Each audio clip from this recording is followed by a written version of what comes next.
Welcome to calculus class. Today we are going to review series.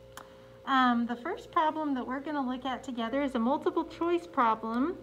This appeared on the 1998 AP exam, problem 18. This was without the use of a calculator. And it says, which of the following series converge? And we have three series given. The sum from n equals 1 to infinity of n divided by n plus 2. The sum from n equals 1 to infinity of the cosine of the quantity n pi, all divided by n. And last, the sum from n equals 1 to infinity of 1 over n.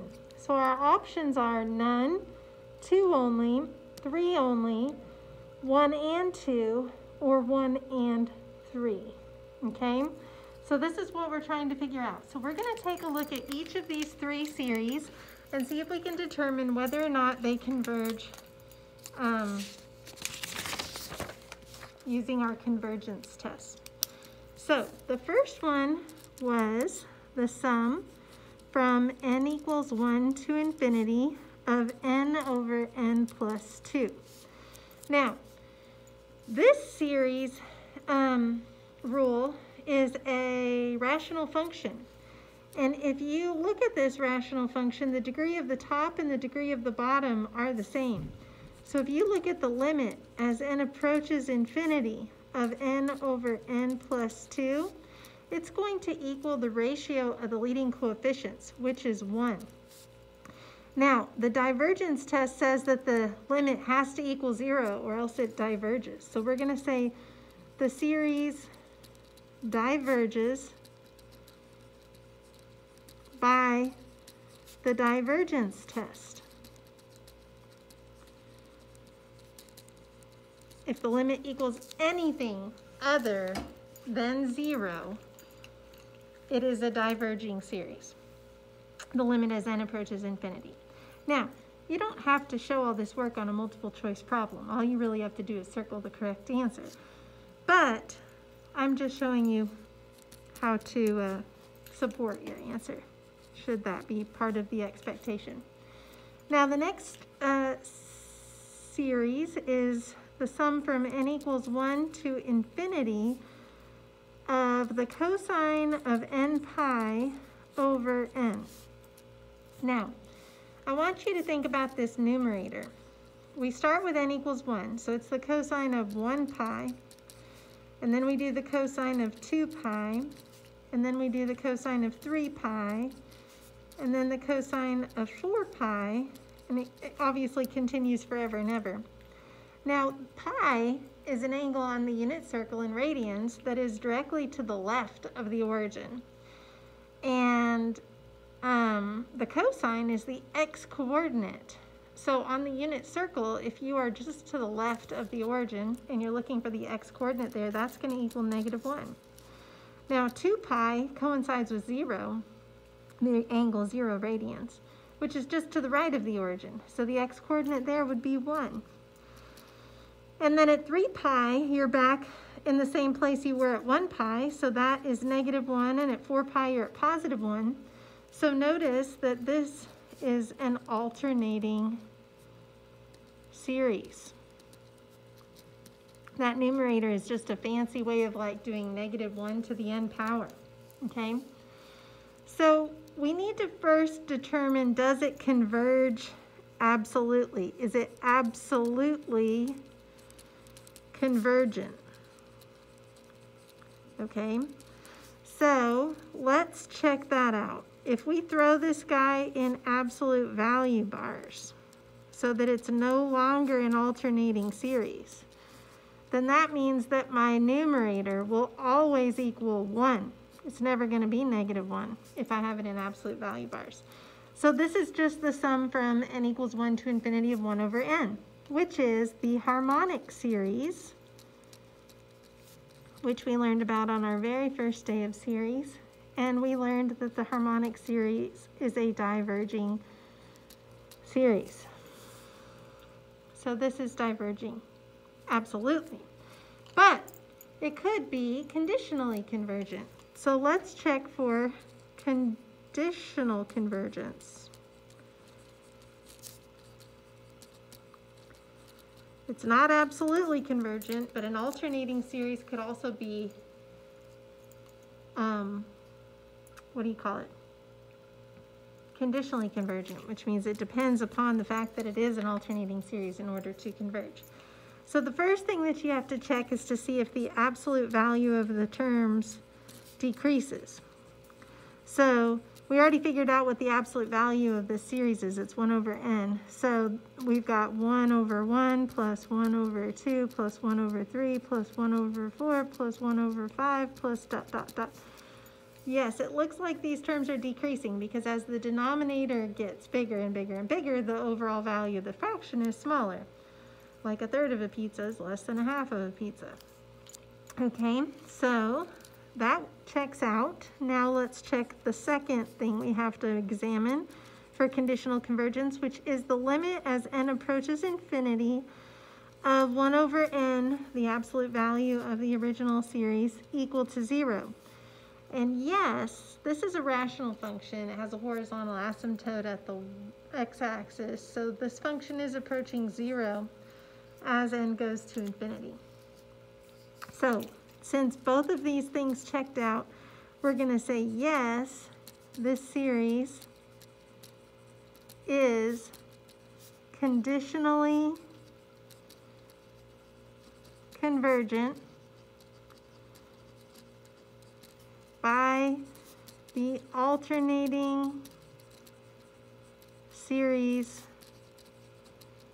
test. Okay? So far we have the first series was diverging, second series is converging, because conditionally convergent is still converging, and then the last one, the sum from n equals 1 to infinity of 1 over n, well, hey, that's just the harmonic series. And we already know that the harmonic series is a divergent series. It diverges. So, from our problems that they gave us, this one does not converge, it diverges. This one does converge conditionally, and this one does not converge, it diverges. So 2 only is our answer, which is answer choice B. Okay, now there are a total of 6 multiple choice problems in this packet, so I'm going to do a third of them with you. I'm going to do one more, and the one I'm going to do with you next is actually the last one listed, so I'm not going in order. The one that I'm going to do, if I could get this positioned right, is 1998, problem 14. This is without a calculator. And it says, what is the approximation of the value of the sine of 1 obtained by using the 5th degree Taylor polynomial about x equals 0 for the sine of x? Okay? And they give us 5 options that all look pretty close to the same. They all start with 1. The second term's negative on each one. The third term's positive on each one. So it's just kind of figuring out which one of these values comes out to the right answer. So we're looking for the sine of 1. And I need you to recall from our series unit, oh, and this is 1998, problem 14, that the sine of x is a memorized Maclaurin series from our series unit. You need to have this one memorized. You need to have the cosine of x, e to the x, and your basic geometric series. Okay, those are the ones you have to have memorized. So it is equal to x minus x cubed over 3 factorial plus x to the 5th over 5 factorial minus ... And it continues from there. So we're going to do an approximation for the sine of 1.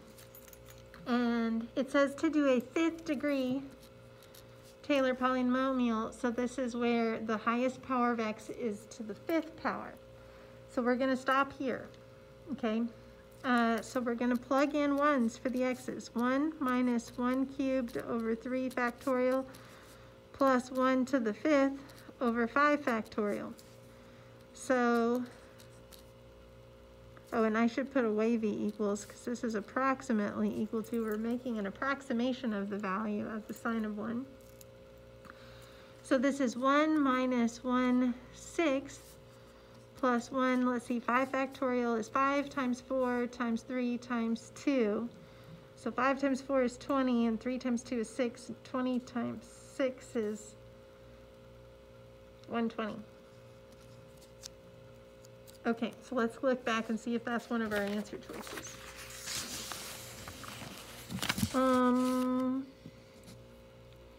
Yes, it matches this last one. 1 minus 1/6 plus 1/20. 1/20. There we go. So our answer choice E is this. All right, so we did a couple of multiple choice problems. There are 3 multiple choice problems in your packet. So I'm going to do one of them. I'm going to do the longest one with you, which is the middle one. So I'm going to do this problem, 2009, problem 6. This is a no calculator problem. It says the Maclaurin series for e to the x is e to the x equals 1 plus x squared over 2 plus x cubed over 6 plus dot dot dot plus x to the n over n factorial plus dot dot dot. So this is a memorized series, and it was really nice of them to provide it into the problem for you. They are not always going to do that, but they do here.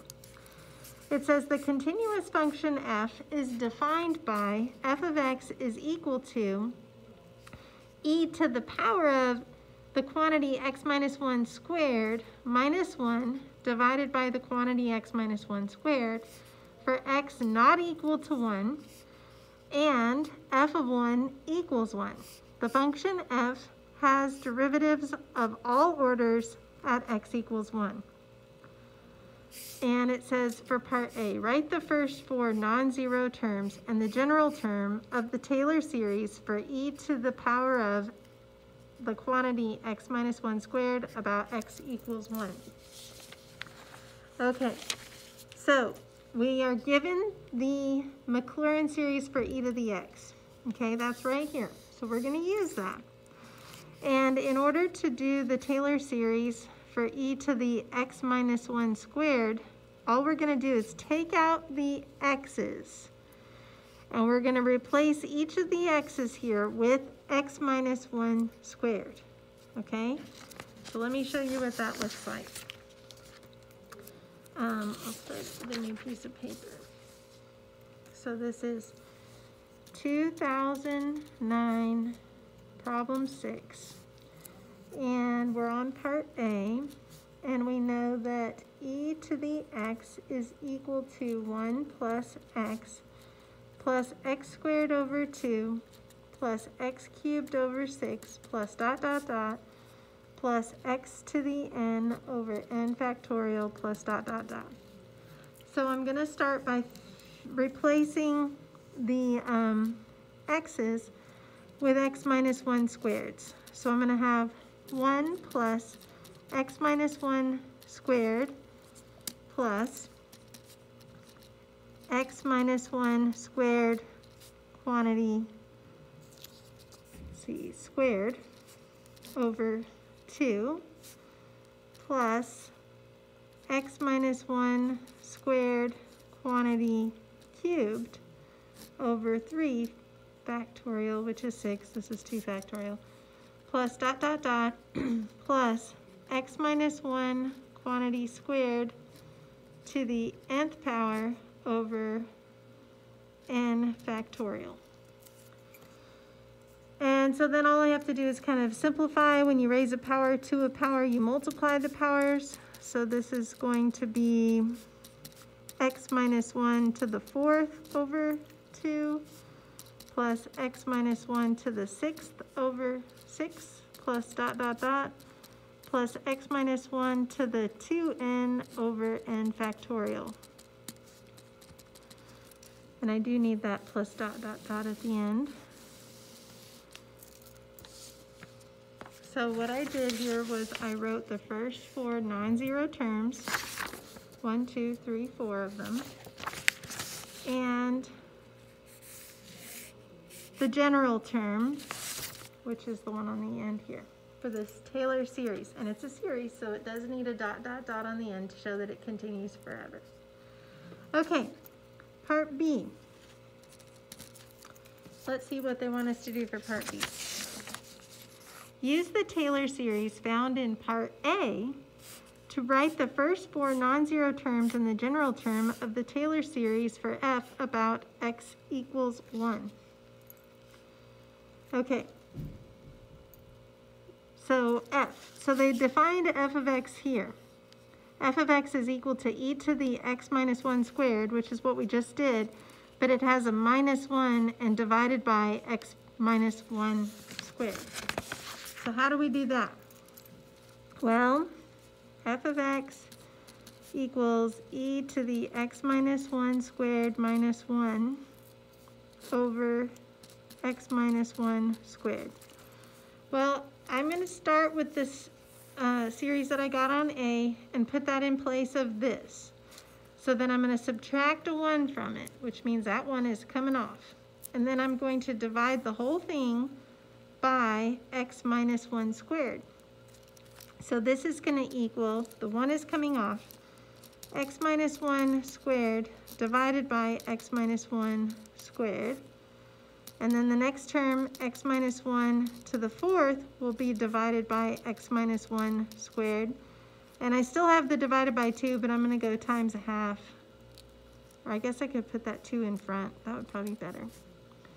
And then I've got x minus 1 to the 6th divided by x minus 1 squared. And the 6 is still in the denominator here. And I need 4 terms. This is only 3 because I subtracted out the 1, so I'm going to need to go another one.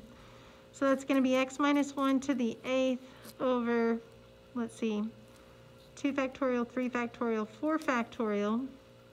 4 factorial is 24. And then x minus 1 squared plus dot, dot, dot. Okay, and I am going to need to come up with a general term, but I want to simplify this first. So I've got 1 plus, subtract the powers here, x minus 1 squared over 2 plus 6 minus 2 is 4, so this will be x minus 1 to the 4th over 6 plus 8 minus 2 is 6, x minus 1 to the 6th over 24 plus dot, dot, dot. Now I need to come up with the general rule. So it's x minus 1 raised to the 0, 2, 4, 6, so 2n power over 1 factorial, 2 factorial, 3 factorial, 4 factorial, so n plus 1 factorial. There we go. So my first 4 non-zero terms and the general term for this f of x function, which was an extension of what we did in part A. All right, part C says, use the ratio test to find the interval of convergence for the Taylor series found in part B. Okay, so part C. Find the interval of convergence for the Taylor series found in part B. Get this where you can see it all. So how do you do the ratio test? Limit as n approaches infinity of the absolute value. We're going to take the general term and we're going to plug in n plus 1s. So it's going to be x minus 1 to the 2 times n plus 1 over n plus 1 factorial. And we take that one with the n plus 1s and we divide it by the original, which means we multiply by the reciprocal of the original. So n plus 1 factorial over x minus 1 to the 2n. So now I need to simplify this. So I'm going to have x minus 1 to the 2n plus 2 over n plus 2 factorial And this one is already simplified. Now this can be broken up and this can be broken up so that some stuff is going to cancel out, which is going to be helpful. So I've got the limit as n approaches infinity of the absolute value of x minus 1 to the 2n times x minus 1 to the second, because when you have the same base, you add the powers, which would give you that. And on the bottom, n plus 2 factorial means n plus 2 times everything that came before it. One number less would be n plus 1 factorial. And that's going to cancel with this n plus 1 factorial.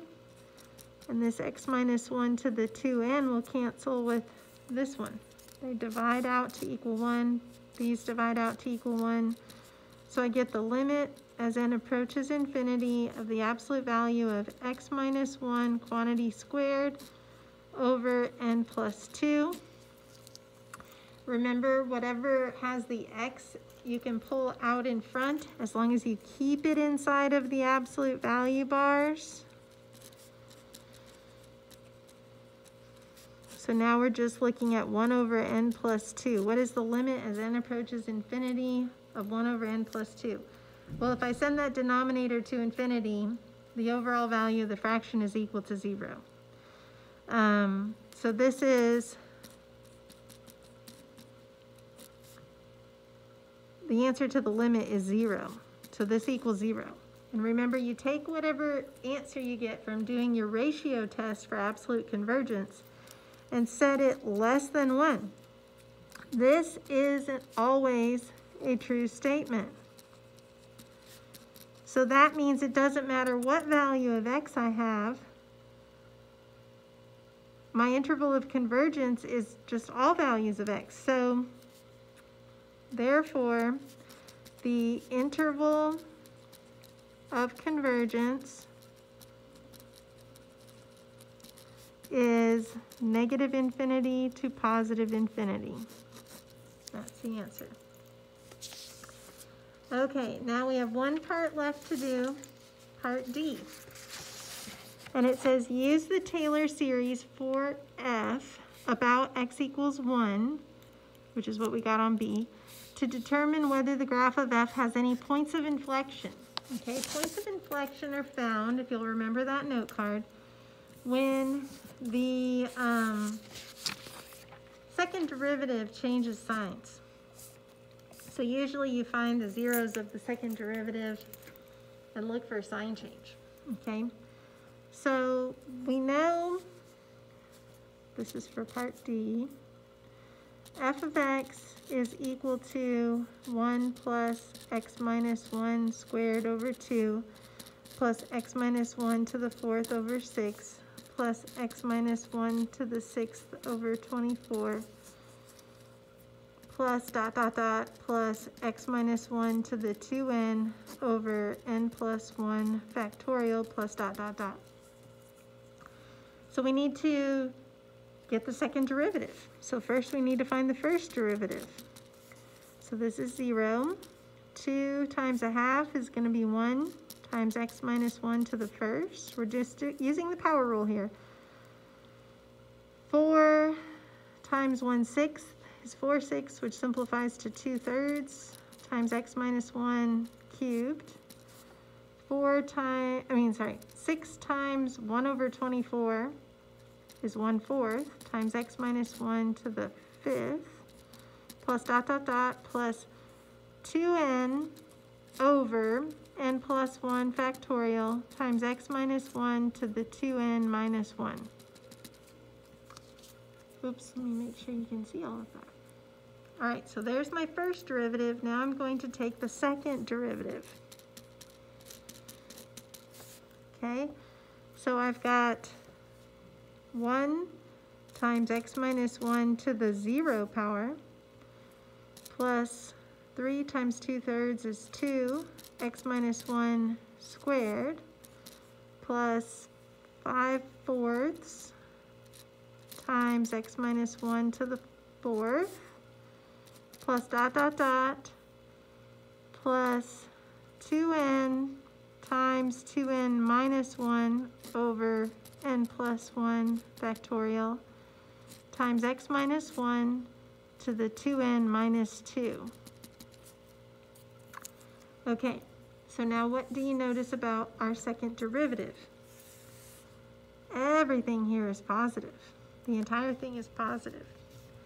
So our second derivative is greater than or equal to 0 for all values. Whoops, I wrote fall instead of for all.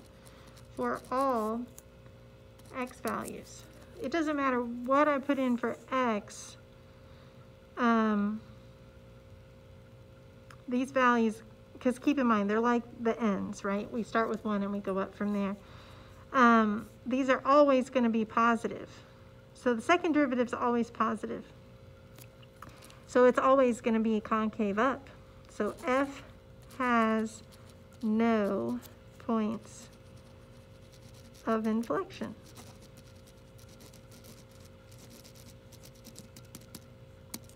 Oops. Okay. So let's take a look at how they would score this problem so that we can talk about the scoring. Let's see, is this it? No. Question 6, 2009, question 6. Okay, so here's the scoring. So for part A, you get 1 point for the first 4 terms being correct and 1 point for the general term. No partial credit on that. It's either right or wrong. Then on part B, 1 point for the first 4 terms being correct and 1 point for the general term. Again, no partial credit other than this side and this side being correct. Now on part C, the one where we found the interval of convergence, you get 1 point for setting up your ratio. You get 1 point for finding the limit, which was equal to 0. And then 1 point for the answer, which is negative infinity to infinity. So that's a good point breakdown there. And then D, you get 1 point for figuring out what the second derivative is equal to. And then 1 point for the answer. It says, since every term of this series is non-negative, the second derivative is greater than or equal to 0 for all values of x. Therefore, the graph of f has no points of inflection. Okay? All right, so you've got a few more problems to practice on for your AP exam. We're almost there. You're doing amazing. Let me know if you have questions or you need any help. Study those note cards big time. Have a wonderful day, and bye for now.